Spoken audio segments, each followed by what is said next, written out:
The changing face of Minnesota neighborhoods may affect the way we're represented in Washington. For the first time, a congressional candidate has targeted Minnesota's growing population of Somalis and Muslims. Investigative reporter Christy Peel found out this is a tactic that others may copy.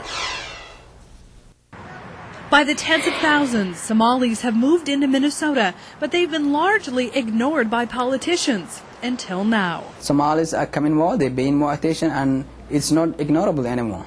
Delmar runs a business and is outspoken, encouraging Somalis to vote. We have that kind of character. Whenever somebody come to us and ask about favor, there's no question that we will give whatever we can, supporting him. There are an estimated 40,000 Somalis in Minneapolis. About half are now American citizens. And we found it's a voting base Keith Ellison's campaign targeted.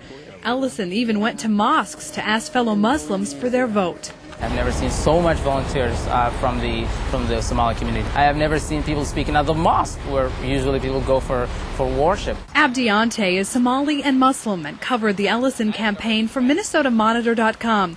He calls the Somali vote critical to Ellison's primary win. It's a natural feeling that Somalis, African Americans, and the Muslim community all felt that Keith Ellison is someone who can speak for them.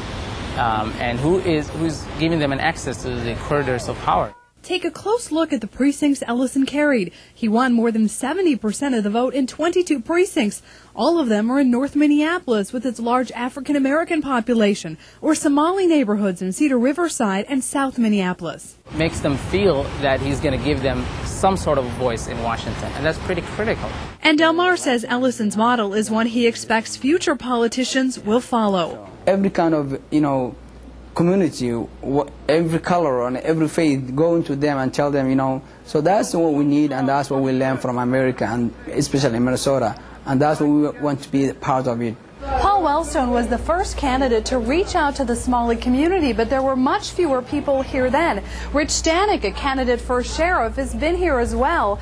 He's made Delmar, who we talked with earlier, a co-chair of his campaign. In Minneapolis, Christy Peel, 5 Eyewitness News.